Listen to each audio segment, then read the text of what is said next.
Magandang araw sa ating lahat. May pag-uusapan na naman tayo tungkol to sa matapang na vlogger na kuda ng kuda sa post niya, kung saang ka man ngayon, kung saang bundok ka man ang tatago ngayon. Christian Cañas aka Epifanio Labrador. Kilala kita, di ba? Kala mo siguro hindi ka makikilala, kala mo siguro hindi ka matitrace, o ngayon saan kang bundok na naglulungga. Yung buong iglesia natatawa na naaawa sa sitwasyon mo. Ikaw naman may kagagawan yan hindi naman kami. Nananahimik kami, ginulo mo kami. O ayan, sinisikip mo yung mundong ginagalawan mo. Hindi kami may gawa yan. Ikaw nang una nakadalawa ka na di ba? Hindi na namin palalagpasin yun. Kung noon pinalagpas namin, ngayon hindi na, kasi nagigigil kami sa'yo. Ngayon para kang daga na naghahanap ng lungga. Babaliktarin mo pa ang iglesia na ipapapatay ka, o baka naman yung tao o mga taong nasa likod mo yung gustong magpapapatay sa'yo, kasi natatakot sila na baka bumaliktad ka, na baka sabihin mo yung mga taong nasa likod mo nakakaawa ka. May pasabi-sabi ka pa na hindi nyo matatakot sa Epifanio Labrador kahit 3 milyon pa kayo. May paugok-ugok ka pa. Ikaw yung ugok, ikaw yung bobo, ikaw yung tanga. O saan ka na ngayon? Nakakaawa ka, nakakaawa yung sitwasyon. Alam mo, nananahimik kasi kami. Ginambala mo kung ano-ano pang kwento pinagkakalat. Ngayon patong-patong yung kaso mo, ayaw mong harapin. Sinong kawawa ngayon? Kami ba?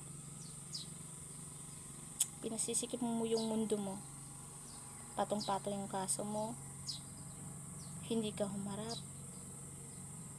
hingi ka ng simpatya ng taong bayan. Anong matutulong sa'yo?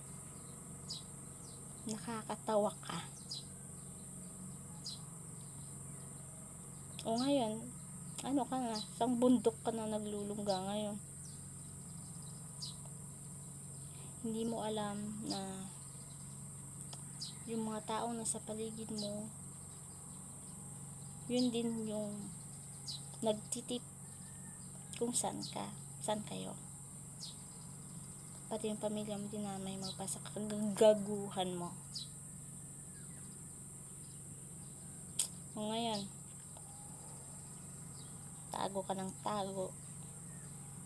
Kaninong kasalanan yan? Amin ba? Sabihin mo pa ipapapatay ka ng iglesia. May korte tayo, may batas tayo. Pwera na lang dun sa mga taong nasa likod mo